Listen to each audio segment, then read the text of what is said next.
India's number 1 varicose veins hospitals అబీస్ను సంప్రదించండి. మీ నొప్పి లేని ప్రయాణాన్ని ప్రారంభించండి. నమస్తే రమగారు. నమస్తే చే రమగారు, మనము కొన్ని నావెల్స్ కూడా చెప్పుకున్నాం కదా, ఏదైనా ఒక మంచి నావెల్ తీసుకుందామండి ఈరోజు. మనం ఫస్ట్ చెప్పింది మనసులోని మనసు మాలతీ చంద్రు గారు. అవును, మాలతీ చంద్రు గారు సద్యోగము మేఘాల మేలి ముసుగులో కూడా చెప్పుకున్నాం మనం. మాలతీ చంద్రు గారు వంటలు పిండి వంటలకు అయితే మేము బాగా పట్టుకొని మరీ దాన్ని బజాయి చేస్తుంటాం. చాలా బాగుంటుంది అని. మాలతీ చంద్రు గారివి ఇంకా కొన్ని నావెల్స్ ఉన్నాయి జయ. మీరు ఇంగ్లీష్ నుంచి తెలుగు ట్రాన్స్లేట్ చేసినవి కూడా అద్భుతమైన ఇంగ్లీష్ నావెల్స్ ఉన్నాయి. పూర్తి ట్రాన్స్లేషన్ చేసినవి కొన్ని అయితే, సినాప్సిస్ కేవలం కథ, దాన్ని తెలుగులోకి అనువాద కథలు, పాత కెరటాలు పేరుతోటి చాలా మంచి మంచి కథలు, ఎక్సలెంట్ రైటర్ కదండి ఆవిడ, తిరుగులేదు అసలు. దాంతో పాటుగా ఈ సలహా చెప్పటంలో అందవేసిన చెయ్యి ఆవిడది. చెప్పకనే చెప్తారా తన నావెల్స్ లోనూ ఐడియాస్ ఇస్తారు. అప్పట్లో సలహాలు అవి కూడా అడిగేవాళ్ళు జనాలు ఆవిడ్ని. ఈ మానవ సైకాలజీ, మానవ సంబంధాలని, సైకాలజీని విశ్లేషణ వీరిది చాలా గొప్పగా ఉంటుంది, క్లాస్గా ఉంటుంది. ఏదైనా ఒక విషయం చెప్పారంటే దాని గురించి ఒక ముగ్గు అంటే ముగ్గు తాలూకు పూర్వ చరిత్ర ఉత్తర చరిత్ర కూడా చెప్తారనమాట, చెప్పగలరు. ఆ విషయం తెలియకుండా ఏది ఎప్పుడు ఆవిడ ఏ కథలోనూ ఇవ్వలేదు, బాగా చెప్తారు. అయితే వీరిది భూమిపుత్రి, చాలా మంది చదివి ఉంటారు. సినిమా ఉందా రమ్మగారు? లేదు. ఓకే, ఇది సినిమా తీయగలరా, తీయలేరేమో అనుకుంటా. ఇది ఒక పర్ఫెక్ట్ అమ్మాయి, సమాజానికి ఎలాంటి స్త్రీ అవసరం, ఒక సంసారానికి ఎలాంటి స్త్రీ అవసరం అనేది ఎంత చెప్పకుండా చెప్తారో భలే బాగుంటుంది. చాలా సింపుల్ కథ. ఒక అమ్మాయి 10th క్లాస్ కూడా లేదు, చదువు పూర్తి కాల 10వ తరగతి కూడా పూర్తి చేయని ఒక సామాన్యమైన అమ్మాయి ఎలా తన జీవితాన్ని దిద్దుకుందో చెప్తారు. బాగుంటుంది కథ. ఎవరు ఇప్పటిదాకా చదవని వాళ్ళు తప్పకుండా చదవండి. ఖరీదు ఉండదు, 100 రూపాయల లోపలే ఉంటుంది పుస్తకం ఖరీదు. ఎందుకన్నా మాలతీ చంద్రు గారి బుక్స్ ఏవి పెద్దగా కాస్ట్లీ కాదు, ఎంచేత కాదో తెలీదు. మరి ఈ 7లోనో 8లోనో కూడా 2007లో కూడా రీప్రింట్ చేసినట్టున్నారు. ఇది ఇంచుమించుగా 70-80 మధ్యలో రాయబడింది కథ. ఓకే, అప్పుడు రాశారు. ఎందులోనే సీరియల్గా వచ్చిందేమో నాకు తెలియదు. నావెల్గానే నేను అప్పుడు చదివా, ఇప్పుడు కూడా నా దగ్గర ఉంది అది. ఈ కథలో ఒక అమ్మాయి దుర్గ. ఈ పిల్లకి ఒక 18 ఏళ్ళు ఉంటాయి.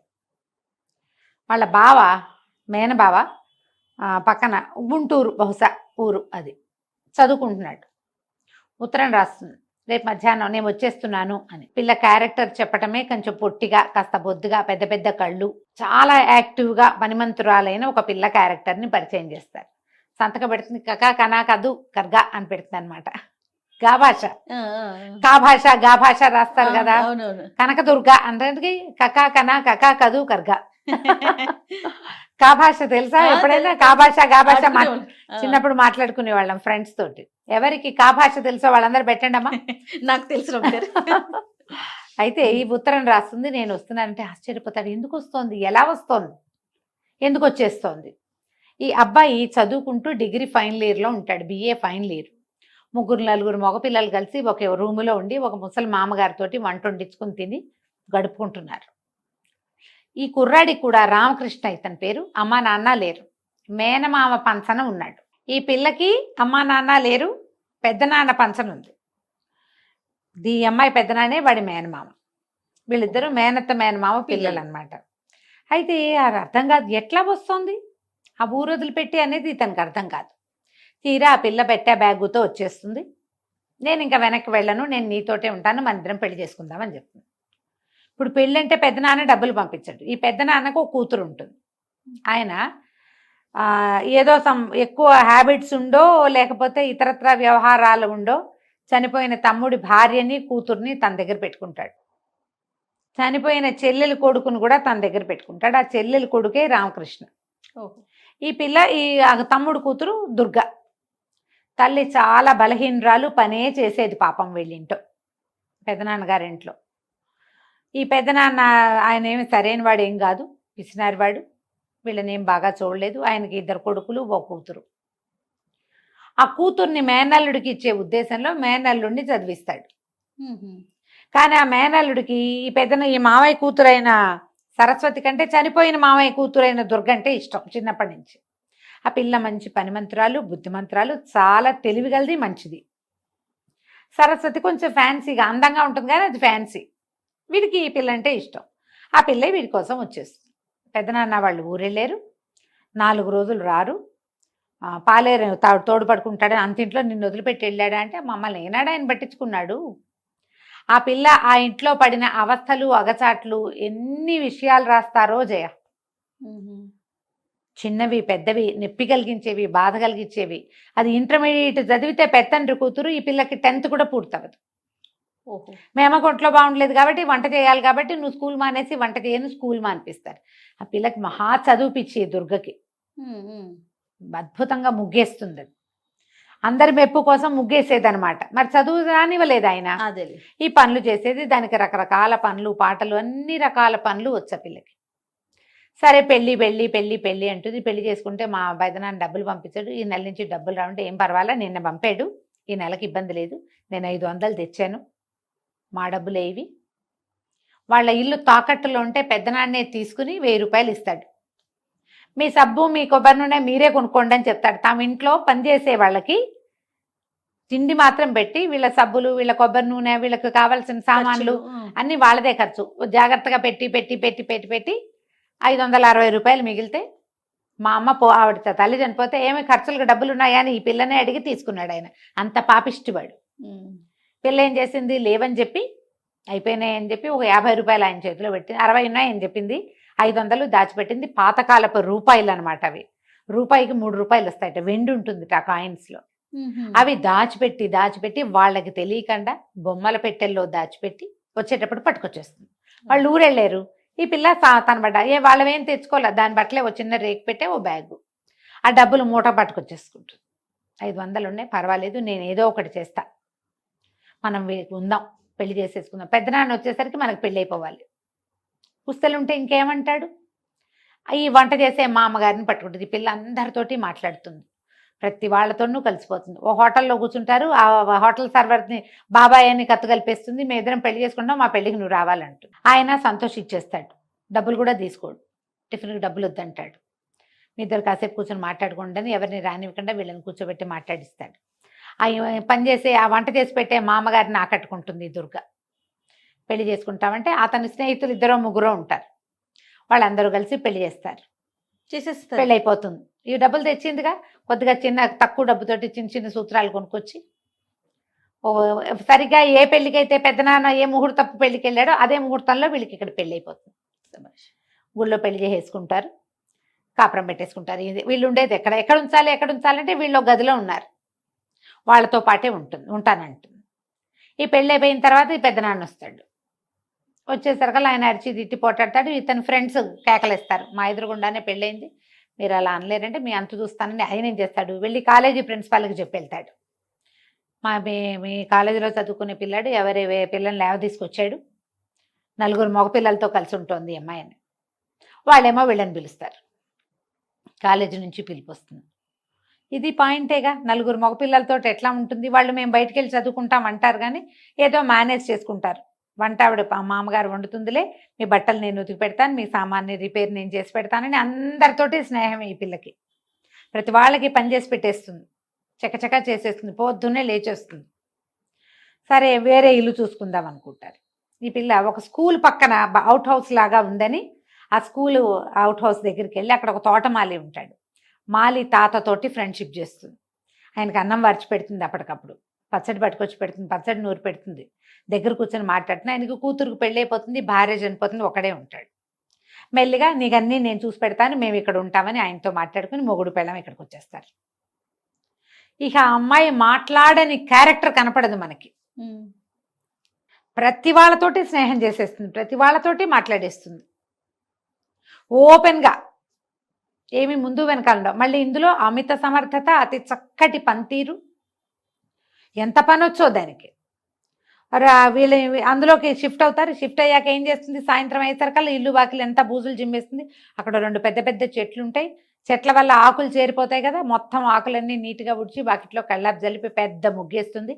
గుమ్మానికి చక్కగా పసుపు రాసి బొట్టు పెడుతుంది. ఆ స్కూలు కాలేజీ మొత్తం కలిపిన ఆవరణకి డైరెక్టర్ గారు ఒక ఆయన ఉంటాడు. ఆయన వాకింగ్కి వస్తాడు పొద్దున్నే. రోజు చూస్తున్నాడు, ఆ ముగ్గు మీద పడుతుంది ఆయన దృష్టి. 2 రోజులు చూసి 3వ రోజు ఆ మనిషి ఎవరో చూడడానికి కొంచెం స్లో అవుతాడు ఈ పిల్ల లోపల నుంచి. 4 అప్పటికే వాళ్ళు వచ్చి 5-6 రోజులు అయిపోయింది. లోపల నుంచి వచ్చి రండి రండి మా తోట సుద్దురుగానని పిలుస్తుంది. నువ్వెవరు? ఇతనికి అంత మనవరాలు ఉండదు. ఆ అమ్మాయి కూతురు పెళ్ళైపోయింది తోటమాలి. వీళ్ళెవరో ఆయనకు అర్థం కాదు. కానీ ఆ పిల్ల వాక్చాతుర్యము ధోరణి ఆయన మాట్లాడలేకపోతాడు. వెనకాల చక్కగా తవ్వేసి తోటకూర విత్తనాలు వేసేస్తుంది. అని తోటకూర ఏంది 5వ రోజుకి వచ్చేస్తాయి కదా. ఇల్లు వాకిలి చూస్తే అసలు తీర్చిదిద్దినట్టు, ఎక్కడ మురికి లేదు, మకిలి లేదు, నీట్గా సర్ది పెట్టినట్టుగా కనపడుతుంది. ఆయనకి ఈ పిల్ల మీద ఆసక్తి వస్తుంది బాగా. ఎవరు ఏమిటి అని కనుక్కుంటే ఇగో ఇది తాము ఇంట్లో 4 మగ పిల్లలతో కలిసి ఉండకూడదని అన్నందుకు ఆ పిల్ల ఈ మార్గం చూసుకుని ఇక్కడికి తీసుకొచ్చుకుంది మొగుడిని. డబ్బులు ఎట్లా ఆయనతో బాగా ఫ్రెండ్షిప్ చేస్తుంది. ఈ స్కూల్ ఏంటంటే ఒక పెద్ద కాలేజీ స్కూలు, ఒక ఆర్ఫనేజీ ఉన్న ఒక బిల్డింగ్ అనమాట. అది ఒక సంస్థ. ఆ సంస్థకి అనుబంధంగా ఉన్న వాకిటి వైపు ఉన్న అవుట్ హౌస్లో ఉంటారు వీళ్ళు. మెల్లిగా ఈయనతో కలిసి ఈ తోటమాలి తాతతో కలిసి మేట్రన్ దగ్గరికి వెళ్ళటం, పిల్లలకి బట్టలు ఇస్త్రీ చేసి పెట్టడం, పిల్లల బట్టలు కుట్టి పెట్టడం. దీనికి కుట్లొచ్చు, అల్లికలొచ్చు, ఏమైనా నేర్చుకోవటం వచ్చు, నిమిషాల్లో నేర్చుకుంటుంది ఏదైనా. మళ్ళీ ఇందులో దానం ధర్మం బోల్డ్ ఉంటాయి. దానికి పెద్ద బాదం చెట్టు ఉంటుంది పైన. పిల్లలకి ఈ బాదం పాకం చేసి పెడతానన్నాను. వాళ్ళు బాదం అంతకుముందు ఏం చేస్తారు, పిల్లలన్నీ మామిడి చెట్టు ఉంటుంది. పిల్లల్ని తిడతాడండి తాత. ఎందుకు తిట్టటము, నేనే చెట్టెక్కి 10 కాయలు కోసి ఉప్పు కారం అద్ది పెట్టాను పిల్లలందరికీ అని చెప్తుంది. ఒకసారి మనం పెట్టడం రుచి చూపిస్తే వాడు ఎందుకు కొడతాడు చెట్టు మీద కాయలు? అంతేగా. పాపం అండి ఆయన అలా అంటాడు. వాళ్ళకి తినాలనిపిస్తుందిగా, అందుకని నేనే ఉప్పు కారం వేసి పెట్టేశాను పిల్లలకి. బాదం పప్పులు కొట్టి పాకం చేసి పెడుతుంది. బాదం పప్పులు ఉండలు. ఈ ఆర్ఫనేజ్లో పిల్లలు ఒక్కొక్కళ్ళు ఈ ఇంటికి రావడం మొదలు పెడతారు. పిల్లలకి ఏమైనా చెప్పడం చేయటం మొదలెడుతుంది. ఆయన ఏం చేస్తాడు, వీళ్ళకి డబ్బులు అవసరపడతాయి. ముందు ఎట్లా, ఏదో చాలా చిన్న జీవితం, 4 చీరలతో 2 లంగాలు 2 చీరలు అలా పేదగా వస్తుంది ఆ పిల్ల. సరే ఏం చేస్తుంది, ఈ మ్యాటర్ ఏమో నువ్వు మెషిన్ కుట్టడం వచ్చా, ఇక్కడ నేర్చుకుంటావంటే నేర్చుకుంటానంటు. నువ్వు ఎక్కడో నేర్చుకోవద్దు, ఇక్కడ ఒక ట్రైనింగ్ టీచర్ వస్తుంది, ఇక్కడ నేర్చుకుంది కానీ డబ్బులు ఇవ్వక్కర్లేదు, నేర్చుకో, వీళ్ళకి కుట్టచ్చని ఆ అమ్మాయిని ఆ పనిలోకి ప్రవేశపెడుతుంది. సూయింగ్ మెషిన్ కుట్టడం నేర్చుకుంటుంది, క్రోషియా అల్లటం నేర్చుకుంటుంది, స్వెటర్ అల్లటం నేర్చుకుంటుంది. ఈ పిల్లలందరినీ ఇది చేస్తుంది, బాగా దగ్గరికి తీస్తుంది. ఒక కుక్కని పిల్లిని పెంచుతుంది. అసలు కుక్క పిల్లిని గురించి రాస్తారు వాటితో ఫ్రెండ్షిప్. పిల్లి ఎలా ఒళ్ళు విరుచుకుంటుందో 4 వాక్యాల్లో రాస్తారు. ఎంత బాగా రాస్తారు. రోడ్డు మీద నుంచి పట్టుకొస్తుంది. నేను అనాథనే, అమ్మా నాన్న లేరు, దిక్కు లేదు, నన్ను ఎవరో ఒకటి బావ చేసుకున్నాడు కాబట్టి, లేకపోతే ఏముంది నా బతుకు. ఇది కూడా అలాంటి అనాథనే ఒక కుక్కను తెచ్చేసుకుంటుంది. ఒక పిల్ల, ఓ పిల్లి పిల్ల, ఆ చెట్ల మీద ఉండే పిట్టలు, ఈ ఆర్ఫనేజ్లో ఉన్న పిల్లలు. అక్కడి నుంచి ఆయన ఏం చేస్తాడు, డైరెక్టరు. కాలేజీ అయిపోతే వీడికి ఈ అబ్బాయికి కాలేజీ లోపల పనులు ఉన్నాయి, మరి కొన్ని ట్యూషన్లు చెప్పాలి, తర్వాత ఏమో సూపర్వైజర్ పని ఒకటి కావాలి, లోపలంతా పనులు చేస్తారు. ఆ పని అంతా చేస్తే కనుక నీకు నెలసరి జీతం వస్తుంది, మీరు ఇక్కడ ఈ రోడ్డు మీద ఉండక్కర్లేదు, దీనికి అవుట్ హౌస్ ఒకటి ఉంది లోపల ఆర్ఫనేజ్కి అనుబంధంగా లోపలికి, మీరు అక్కడికి షిఫ్ట్ అవ్వండి అంటాడు. సరే, దానికి ఇక్కడే ఇదే లోపల ఇంకా కొంచెం లోపలికి వెళ్తారనమాట. ఈ వాకిలు వదిలిపెట్టి అక్కడికి వెళ్తుంది. ఈ రోజువారీ అమ్మాయి వేసే ముగ్గు అన్నీ చూస్తూ ఉంటారు. క్రమంగా ఈ పిల్లలతోటి ప్రతి పండగ చేయిస్తుంది. వినాయక చవితికి పండగలు, వినాయక చవితికి వినాయకుడి విగ్రహాలు చేయటం. ఆ కాలేజీలో ఉన్న పిల్లలు, ఏమిటి మీరు వినాయకుడి విగ్రహాలు చేస్తారట కదంటే, నేను పిలిచాను, నాకు అంత బాగా చేయటం రాదు, మీకొచ్చా అని వాళ్ళతో ఫ్రెండ్షిప్ కలిపేసి వాళ్ళతో కూడా చేయించేసి. ఇంతలో ఈ పిల్ల కాస్త కడుపుతూ ఉంటుంది. ఒక ప్రెగ్నెంట్ పిల్ల ఎన్ని వేషాలు వేస్తాను చెయ్య మనం, ఏదో మోసుకుంటున్నాడు, ఆ పొట్ట పుచ్చుకుని తిరుగుతున్నారు. ఇప్పుడైతే ఎంతమందిని చూస్తాను నేను, పొట్టని వాళ్లే చేతులతోటే మోస్తూ ఉంటారు. అసలు ఏం ముట్టుకోకర్లేదమ్మా పొట్టని. ఏదైనా ప్రెషర్ వస్తే, ఏదైనా అదురొచ్చినప్పుడు, లేకపోతే ఆ పొట్టని 2 చేతులతో మోసుకునే తిరుగుతూ ఉంటారు. ఆ అమ్మాయి చెట్టు కూడా ఎక్కుతుంది. ఎంత పని చేస్తుందో, ఎన్ని రకాల పనులు చేస్తుందో. ఆవిడేమో మ్యాటర్ అంటుంది, నువ్వు మెషిన్ కుట్టపోక స్వెటర్లు అల్లు, చలికాలం వచ్చేది, ఈ చలికి అవసరపడతాయి అని చెప్తే స్వెటర్లు అల్లటం మొదలు పెడుతుంది. ఈ అమ్మాయి చకచకా ఇచ్చేస్తుందని వారా వీరా రావటం మొదలెడతారు. ఒక బాగా సంపన్న గృహస్థులు ఒక ఆవిడ వస్తుంది. ఆవిడతోటి ఫ్రెండ్షిప్ చేస్తుంది ఈ పిల్ల. అక్క అంటుంది, మీ పిల్లలకు వెళ్ళిన దానికి నేను డబ్బులు తీసుకోను, నువ్వు నన్ను వెతుక్కుంటూ వచ్చావు, రిక్షా దిగి వచ్చావు, లోపలికి వచ్చావు, మా ఇంట్లోకి వచ్చావు, నాకు ఎంతో ఇష్టం, కడుపుతో ఉన్న వాళ్ళకి ఏం తినాలని ఉందంటాడు మా బావ. ఎవరైనా మీలాంటి ఒకళ్ళు మా ఇంటికి వచ్చి నేను ఇచ్చింది పుచ్చుకోవాలని నా కోరిక, కడుపుతో ఉన్న అమ్మాయికి అదే నా కోరిక, నువ్వు వచ్చావు అని చెప్పి ఆవిడని అమితంగా ప్రేమిస్తుంది. ఈ ఆవిడ కాదనలేని స్థితి వచ్చేస్తుంది అనమాట. ఈ పిల్లని ఎవరు కాదనలేరు, దాని కళ్ళు దాని మొహము అలాంటివి, పైగా మాట అట్లాంటిది. అట్లా గుండె తీసి చేతిలో పెడుతుంది. మనసు ఇచ్చి పుచ్చుకోవటం అంటారు, సాధారణంగా చెయ్యరు. మనుషులకి ఎన్ని ఇన్హిబిషన్స్ ఉంటాయో. మనం ఎవరితోటైనా ఓపెన్గా ఫ్రీగా మాట్లాడితే అవతల వాళ్ళు మనని సరిగ్గా తీసుకోరు. మనం ఓపెన్గా అన్నామనుకో తప్పట్టేసుకుంటారు వెంటనే. ఈ రోజున మరీ ఘోరం, తప్పు పట్టుకుంటారు, చిన్నపుచ్చుకుంటారు, నువ్వు అలా అన్నావు నన్ను అంటారు. ఏది క్యాజువల్ థింగ్ని ఏ క్యాజువల్ థింగ్ని క్యాజువల్గా తీసుకోరు. అవును. ఈ అమ్మాయి మాత్రం ప్రతి వాళ్ళతోటి అలాగే ఉంటుంది. ఇక కుక్కల్ని పిల్లుల్ని కూడా చేరుస్తుంది. ఇందులో ఉన్న వాళ్ళందరూ ఆ అమ్మాయితోటి ప్రేమలో పడకుండా ఉండలేరు. ఇక అది చేసే పనులు అన్నీ ఇన్ని కాదు, మొత్తం త్రూ అవుట్ బుక్ అంతా ఆ పిల్ల చేస్తున్న పనులే కనపడతాయి మనకి. ప్రతి వాళ్ళు మిమ్మల్ని మీరు సవరించుకోవాలంటే మీ మాట తీరు, మీ పనితీరు, జీవితం పట్ల మీకున్న అవగాహన, ఇవి మారాలంటే భూమిపుత్రి చదివి తీరాలి. మనం మల్లాది వెంకటకృష్ణమూర్తి గారిది అందమైన జీవితం చెప్పుకున్నాం. అవును. జీవితాన్ని కొత్త దారిలో చూడాలంటే ఆ పుస్తకం చదవాలి. అసలు జీవితం చూడాలంటేనే ఇది చదువుకోవాలి. ఇది 70ల నాటి కథాంశం కాబట్టి ఆ డబ్బుకి ఇంత విలువ లేదు. అప్పుడు ఈ అమ్మాయి మట్టిపోయి చితుకులతోటి టీ పెట్టడము, కుంపటి వెలిగించుకుని వంట వండుకోవటము, తేలిగ్గా పచ్చడి నూరుకోవటము అలాంటివి కనపడతాయి. మనం ఇప్పుడు మన లివింగ్లో ఉన్నటువంటి క్లాస్ థింగ్ జీరో అందులో ఉండదు. కానీ ఒక మనిషి ఎవరికైనా గుండెకాయ తీసి ఇవ్వటం ఏమిటో అందులో కనపడుతుంది మనకి. ఎవరితోటైనా క్యాజువల్గా అలాగే నీ మాటే నా మాట, నువ్వేదంటే అది, నువ్వు నేను ఒకటి, ఇవన్నీ మన అందరికీ కావాలి. వాళ్ళకి కావాల్సినట్టే మనకు కూడా కావాలి. వీళ్ళు మాత్రం ఎందుకు చేయకూడదు? పాపం అనాథ పిల్లలు ఆర్ఫనేజ్లో వాళ్ళకి సరదా ఉండదా? వాళ్ళకి కావాలి కదా. పాప అమ్మ నాన్న లేని పిల్లలు వాళ్ళందరూ ఎవరో ఒకళ్ళు ఎంతసేపు వస్తూనే ఉంటారు, జళ్ళు వేయించుకోవడానికి వచ్చే పిల్లలు. ఇందులో డబ్బు ప్రస్తావన కనపడదు. డబ్బు ప్రస్తావన చాలా చిన్న చిన్న అమౌంట్స్. వీళ్ళకి రోజు గడవటానికి ఆ పిల్లకి డబ్బు అవసరం ఉన్నట్టుగా ఉండదు, కొద్దిగా మినిమం అవసరాలు. పెద్ద నెలలు వస్తాయి అయినా సరే పండగ సంబరాలు అవి ఇవి ఇవి అవి చేస్తూనే ఉంటుంది. కోరల పున్నమి చేస్తుంది. కోరల పున్నమి అంటే మనం చెప్పుకున్నట్టున్నాం కదా, కుక్కలకి కొరికి రొట్టెలు ఇస్తారన్నారు, అది కనపడుతుంది. ఈ సంజీవరావు గారి డైరెక్టర్ ఒక క్యారెక్టర్ని చూపిస్తాం కదా, ఆయన మొట్టమొదటి టీ తాగుతాడు వెళ్ళింటూ, ఆయన కోసం అని ఒక గాజు గ్లాస్ పెట్టుకుంటుంది, తన కొడుక్కి ఆయన పేరు పెట్టుకుంటుంది, ఆయనకు ఒక కుర్చీ చేయిస్తుంది ప్రత్యేకంగా. ఆయన ఎందుకు కుర్చీ చేయిస్తా, వద్దు మా కుర్చీ ఇక్కడ వేయిస్తాను, మీకోసమే మీరు వచ్చినప్పుడల్లా నుంచుంటున్నారని అంటుంది. ఆయనతో చాలా స్నేహం కలుపుతుంది. ఆయనకి ఈ అమ్మాయి ధోరణి ఇవన్నీ తన చిన్నప్పుడు తన అమ్మమ్మ గారింట్లో తను అనుభవించడం గుర్తొస్తాయి. ప్రిన్సిపల్కి కూడా బాగుంటుంది. వాన వస్తాయి, పిల్లలందరితోటి కాగితం పడవలు చేయించి వేయిస్తుంది నీళ్ళలో, సరదాలు తనే కూర్చుని చేస్తుంది, బొమ్మలు ఆడిస్తుంది పిల్లలతో, ఎన్ని రకాల ఆటలు ఆడిస్తుందో, చెట్లు పెట్టిస్తుంది, మొక్కలు ఈ లోపల ఏమంటే ఒక చెట్ల పండగ వస్తుంది, మొక్కల పండగ, మంత్రి గారు ఏదో పెట్టెళ్తారు, ఆ మొక్కలు నాటడం కూడా పిల్లలందరితో నాటిస్తుంది. ఎవరి మొక్కను వాళ్ళే చూసుకోవాలి. అసలు ఆ చెట్టుని ప్రేమించటం, ఆ జంతువుని ప్రేమించడం, ఎదుటి వాళ్ళని ప్రేమించడం ఏమిటో అడుగడుగునా చూపిస్తుంది ఆ పిల్ల, అడుగడుగునా కనపడుతుంది. సరే డెలివరీ అవుతుంది, హాస్పిటల్కి వెళ్తారు, ఆ డాక్టర్ తోటి సంబంధ బాంధవ్యాలు కూడా భలే వింతగా రాస్తారు. డాక్టర్కే ఆశ్చర్యంగానే ఉంటుంది, పిల్ల ఏమిటి ఇలా ఉందని. దాన్ని చూడడానికి గుంపులు గుంపులుగా జనం వస్తూనే ఉంటారు. మరి ఎంతమందితో ఈ అమ్మాయి సంబంధ బాంధవ్యాలు కలిగి ఉంది?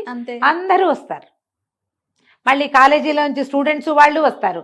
ఆ బాగా డబ్బులున్న సుజాత గారు కూడా వస్తుంది, తోటమాలి వస్తాడు, ఆ హాస్టల్ నుంచి పిల్లలు వస్తారు. 5వ రోజున ఎప్పుడో ఇంటికి పంపిస్తుంది పిల్లాడికి ఒక ఉయ్యాల అన్నీ ఏర్పడతాయి. ఆ సుజాత పంపిస్తుంది అనమాట, ఉయ్యాలు పంపిస్తుంది, ఒక మంచం తెచ్చి పెడతారు. ఈ అమ్మాయి ఈ లోపల పండగ వచ్చేస్తుంది, సంక్రాంతి పండగ వస్తే మహా ముగ్గులు పిచ్చి కదా ఈ పిల్లకి. అసలు ఆ ముగ్గు ఎంతంత ముగ్గులు వేస్తుందో, ఆ ముగ్గుకి వీళ్ళు ముగ్గు వేయద్దు, చలి నీకు వాతం చేస్తుందంటే ఒప్పుకోదు. ఏం పర్వాలేదు, డాక్టర్ని అడుగుతుంది, మాకు చలేస్తుంది వాతం చేస్తుంది, ఏం కాదు తెల్లవారుజాము గాలి చాలా మంచిది అని చెప్పి పిల్లాన్ని వాకిట్లో పడుకోబెట్టుకుని తెల్లవారుజామున పొంగి ముగ్గేస్తుంది బాలింతరాలు. ఎన్ని రకాల జీవితం మీద మనకున్న అవగాహన అంతా ఒక రకం, ఇదంతా ఒక రకంగా కనపడుతుంది. మీకు తెలుగు బాగా వస్తే, ఇదేం టఫ్ లాంగ్వేజ్ అది కాదు, హ్యాపీగా చదువుకోండి. ఒక కొత్త ప్రపంచంలోకి మిమ్మల్ని తీసుకెళ్తారు మాలతి చందూర్, తప్పకుండా. సూపర్గా. అక్కడి నుంచి ఏమవుతుంది, ఈ లోపల యానివర్సరీ వస్తుంది. ఈ అబ్బాయి భర్త ఉంటాడు కదా, వాడికి ఈ పెళ్ళం అంటే పరమ ప్రీతి, కానీ కొంచెం సిగ్గుగా అలా ఉంటుంది. ఈ పెళ్ళవగానే వెంటనే నెల తప్పేస్తుంది. ఆ పిల్లకి కొంచెం సిగ్గేస్తుంది, కానీ ఇంకేం చేస్తారు, ఏం ఫ్యామిలీ ప్లానింగ్ తెలిసిన పిల్లలు కాదు వాళ్ళు. ఈ యానివర్సరీ అనగానే అమ్మో ఈ పిల్లాన్ని ఎత్తుకుని యానివర్సరీకి వస్తుందేమో, నా ఫ్రెండ్స్ అంతా నవ్వుతారని భయపడతాడు. ఈ లోపల ఏమవుతుంది, ఆ మ్యాట్రన్ అంటుంది, ఆ హాస్టల్లో ఉండే మేడము, ఈ పిల్లలతో కూడా ఏదైనా చేయించకూడదా దుర్గా అని అడుగుతుంది. చేయించకూడదంటే నాకేం వచ్చు, 10th క్లాస్ కూడా చదవాలా నేను. ఆలోచించి పిల్లలతోటి ఒక డ్యాన్స్ డ్రామా చేయిస్తుంది. అది తను సరిగ్గా చేయలేను అనుకోండి, మిగిలిన టీచర్లు అందరూ ఆశ్చర్యపోతారు. మిగిలిన అన్ని క్లాసులకి అవకాశం ఉంటుంది. ఆర్ఫనేజ్ పిల్లల్ని ఎవరిని ఎత్తి కట్టుకుంటారు, ఆ ఆర్ఫనేజ్ పిల్లలు 40 మందిని ఈ పిల్ల తీసుకుంటుంది. ఒక చిన్న డ్రామా చేయిస్తుంది. ఏమిటి, ప్రతి వాళ్ళు ఒక చెట్టు పేరు, ఆ చెట్టు కొమ్మ పుచ్చుకుని వస్తారు. ఈ చెట్లు, ఇందులోకి వచ్చినటువంటి 2 పిల్లలు ఆ చెట్లతోటి ఆశ్రయాన్ని పొందటం, చివరికి అందరూ కలిసి చెట్లని పిల్లల్ని బాగా చూసుకుంటారని విద్యావనం ఈ యూనివర్సిటీకి వచ్చి చదువుకున్నట్టు. పిచ్చి పిచ్చిగా చప్పట్లు కొడతారు జనం. ఈ అమ్మాయికి అర్థం కాదు, జనం నవ్వుతూ ఉంటే అదేమిటో అనుకుంటుంది. కొంచెం అంత బాగా చదువుకున్న పిల్ల కాదు కదా. ఈ లోపల ఏమవుతుంది, పైకి వచ్చి స్టేజ్ మీదకి రండి అంటే పిల్లలందరినీ పిలుస్తారు. ఈ అమ్మాయిని కూడా పిలిస్తే అప్పుడే పిల్లాడికి పాలిస్తూ ఉంటుంది. ఇక పిలిచేసరికి ఏం చేయాలో తెలియక ఎక్కేస్తుంది. దీంతో పాటు ఆ కుక్క పిల్లి ఉన్నాయి కదా వీళ్ళింట్లో, అవి 2 రావద్దు అంటే ఆ అమ్మాయి ఎక్కడుంటే అక్కడికి వచ్చేస్తారు. కుక్క పిల్లి 2 కూడా స్టేజ్ ఎక్కేస్తాయి. అందరూ గొల్లు నవ్వేసరికి అమ్మాయి అవమానపడిపోతుంది, ఏదో తప్పు జరిగిపోయింది అనుకుంటుంది. వాళ్ళందరూ సంతోషించారని అర్థం కాదు. పరిగెత్తుకుంటూ పిల్లాన్ని వేసుకుని ఇంటికి వెళ్ళిపోతుంది. ఆ కుక్కని చిత కొట్టేస్తుంది. రావద్దంటే ఎంత చోట ఎక్కడికి వెళ్తే అక్కడికి వస్తావు, బాబుగారి పరువు అంతా పోయింది నీ వల్ల అని. ఆయన మర్నాడు వస్తారా సంజీవరావు గారు, ఏమిటి నువ్వు ప్రైజ్ తీసుకోకుండా వచ్చేసావు అంటే, నన్ను క్షమించండి, మీకు నా వల్ల చాలా పొరపాటు అయిపోయింది, నేను ఈ పని చేయకుండా ఉండాల్సింది, పాపం ఆ పిల్లలు బాధపడుతున్నారని చేశాను, ఈ కుక్క పిల్లి వచ్చి ఇలా చేసినాయి అంటే, ఏం కాదు చాలా సంతోషించారు, దీనికే ప్రైజ్ వచ్చింది, నీ ఐడియా చాలా బాగుంది అని బాగా మెచ్చుకుంటారు. ఆ అమ్మాయికి తెలుస్తుంది తను చేసింది కరెక్టే అని. అందరికీ ఆశ్చర్యంగానే ఉంటుంది. ఈ మామూలు అమ్మాయి ఈ పండగలు పబ్బాలు నడిపిస్తుంది, సంక్రాంతి పిల్లలందరితో గొబ్బిళ్ళు పెట్టిస్తుంది. గొబ్బిళ్ళు పెట్టడం, గోరింటాకులు పెట్టడం, గొబ్బి పిడకలు తట్టడం, ఆ పిడకలతోటి మళ్ళీ భోగిమంట వేయటం, అన్నీ ఇక ఒకటి వదిలిపెట్టదు. అక్కడ ఉన్న ఆ సంవత్సరంలో ఆ పిల్లాడి కానీ లోపల ఎన్ని చేయిస్తుందో వాళ్ళతోటి జీవించడం నేర్పించేస్తుంది అక్కడ ఉన్న గుంపుకి. మనకు కూడా ఒక రకమైన మొనాటనీ ఉంటుంది జీవితంలో, దాన్ని పోగొట్టుకోవడానికి ఈ పుస్తకం చదవాలి, తప్పకుండా బ్రహ్మాండంగా ఉంటుంది. అక్కడి నుంచి ఇక సంవత్సరం చివరికి వచ్చేసింది. ఏముంది, సంక్రాంతి పండగ వెళ్ళి యానివర్సరీలు అయితే మార్చి కల్లా అయిపోతాయి. ఏప్రిల్ అయ్యేసరికి అబ్బాయి డిగ్రీ అయిపోయింది, ట్యూషన్లు అవి ఇప్పిస్తారు, బీఈడీ చేస్తాడు. డిగ్రీ అయిపోయాక బీఈడీ చేస్తాడు. బీఈడీ సీట్ కూడా ఆయన వాళ్ళే ఇస్తారు. అయితే బీఈడీ అయిపోయాక ఉద్యోగం వచ్చేదాకా మరి వెతుక్కోవాలా, మళ్ళీ ఎక్కడ ఉండాలి. అయితే ఆయన ఏం చెప్తాడంటే, మిమ్మల్ని ఒక చోటకి పంపిస్తాను, రైలు ఎక్కి వెళ్ళాలి, అతనికి ఉద్యోగం వస్తుంది, నీకు కూడా పని ఉంటుంది అక్కడ, వాళ్ళు ఒక ప్రత్యేకమైన విద్యా విధానాన్ని, చెట్ల కింద పిల్లలకి చదువులు బోధించేవి, నీ ముగ్గులు నీ పండగలు ఇవన్నీ కూడా అక్కడ ఉపయోగపడతాయి, నువ్వు అక్కడికి వెళ్దుగానని చెప్తాడు. ముందు చాలా దుఃఖపడుతుంది వీళ్ళందరినీ వదిలిపెట్టి వెళ్ళాలని. జీవితంలో ముందుకెళ్ళాలంటే ఎలా వెళ్ళాలి, నీకేమీ అక్కర్లేదా అంటే, నాకేం అక్కర్లేదు, ఎందుకు ఈ బట్టలు ఉన్నాయిగా చాలు, ఇంకెందుకు కావాలి, ఇంకెందుకు డబ్బులు, ఇంకెందుకు సామాన్లు, హాయిగానే ఉన్నాం కదా అంటుంది. మనం ఎంత వస్తుభ్రాంతితో ఉంటాం జయ, ఎంత కొనుక్కున్నా ఇంకేదో కావాలి మనకి, ఎన్నున్నా ఇంకేదో కావాలి, ఇంతకంటే ఎందుకు అనే ఆలోచన అసలు రాదు మనకి. ఇవి చాలు బతకడానికి అనేది ఎన్నిసార్లు చెప్తుందో ఈ అమ్మాయి, ఎన్నోసార్లు. చివరికి ఇది బహుశా శాంతినికేతన్కి పంపిస్తున్నారేమో అనిపిస్తుంది. ఆ వాక్యం చెప్పరు, ఒక ఆశ్రమం అని చెప్తారు. అతను గ్రాడ్యుయేషన్ చేసేసి ఈ బీఈడీ కూడా చేసిన వాడికి అక్కడ మంచి ఉద్యోగం, ఉండడానికి ఇల్లు వాకిలి, మీరు వంట కూడా చేసుకోకర్లా, అక్కడ భోజనాలు ఉంటాయి, రోజువారీ ప్లేట్ పట్టుకెళ్తే అన్నం పెట్టేస్తారు, కావాలంటే చేసుకోవచ్చు నువ్వు, పిల్లాడు హాయిగా పెరుగుతాడు, చెట్ల మధ్యలో ఉంటుంది అని చెప్పి చెప్తారు. అయితే మాకు రైలు కూడా మీరు డబ్బులు ఇవ్వక్కర్లా, రైలు టికెట్లు కూడా మేమే పెట్టుకుంటా ఉంటుంది పిల్ల, మా దగ్గర డబ్బులు ఉన్నాయి అని చెప్తుంది. వీళ్ళు ఇక్కడ కొత్త దానికి కుక్కని పిల్లని వదిలిపెట్టి వెళ్తుంది. ఈ పిల్లి బోళ్ళు పిల్లల్ని పెడుతుంది. పిల్లలు మాకని కొట్టుకుంటారు స్కూల్లో పిల్లలంతా. ఒక్కొక్క రూమ్కి ఒక్కొక్క పిల్లని చొప్పున పంచుతారు. ఓహో. మరి కావాలి కదా, నా కుక్క పిల్లని మీకు అప్పచెప్పి వెళ్తున్నానంటే ఏం అక్కర్లేదు, నీ పిల్లలు ఉన్నారు కదా, వాళ్ళే చూసుకుంటారు వాటిని, నువ్వు హాయిగా వదిలిపెట్టేసి నీ దారిని నువ్వు వెళ్ళమంట. ఈ పిల్ల చెట్టు ఎక్కుతుంది, కూరలు కోస్తుంది, గింజలు వేస్తుంది, మొక్కలు పెడుతుంది, గుప్పులు తవ్వుతుంది, ఏ మొక్క ఎలా పెట్టాలో చెప్తుంది, ఏ పండగ ఎందుకు చెయ్యాలో చెప్తుంది, పండగ ఎందుకు చేసుకుంటున్నావు ఎలా చేసుకోవాలో చెప్తుంది, ఎంత సింపుల్గా పండగ చేసుకోవచ్చో చెప్తుంది. ఎవరితోటైనా ప్రేమగా ఉండటానికి ఏమిటో అక్కర్లేదు, లోపల ఒకటి ఉంటే పదార్థం చాలని చెప్తుంది. త్రూ అవుట్ ద నావెల్ ఆ దుర్గ అట్లా కంటి ముందు కదులుతూ ఉంటుంది మనకి. ఒక అమ్మాయి దానికి సరి అయిన అవగాహన ఉంటే తనతో ఉన్న వాళ్ళందరినీ ఎంత సంతోషంగా ఉంచగలుగుతుందో అది కనిపిస్తుంది. అది సమాజానికి ఇలాంటి అమ్మాయిలు కావాలి, ఒక సంసారానికి ఇలాంటి అమ్మాయి కావాలి. వాళ్ళ దగ్గర ఏం లేదు, అబ్బాయి డిగ్రీ ఫైనల్ ఇయర్లో ఉన్న అబ్బాయి, వాడికి ఉద్యోగం వచ్చేదాకా వాడు దేనికి వెతుక్కోకుండా ఉంచుతుంది. వాడికి ఉద్యోగాలు వచ్చేస్తాయి, వీళ్ళతో వాళ్ళతో మాట్లాడి అది ఎక్కడొచ్చాడు వాడికి ఒక పని కుదిరి చేస్తుంది. అతనేం పెద్దగా ట్రై చేయడు, అన్నీ ఎంఐఏ చేస్తుంది. ఈ అమ్మాయి వల్లే కుదురుతాయి అవన్నీ.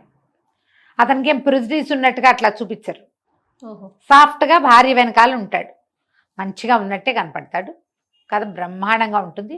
భూమి పితృపుత్రి కొనుక్కుని చదవండి, ఆన్లైన్ దొరుకుతుంది మీకు. నవోదయ లాంటి బుక్ స్టోర్స్ అన్ని చోట్ల కనిపిస్తుంది. మాలతీ చంద్ర గారి పుస్తకాల కోసం చూస్తే ఈ భూమిపుత్రి కనిపిస్తుంది. చదవండి, చదివించండి. తప్పకుండా. నమస్తే. నమస్తే.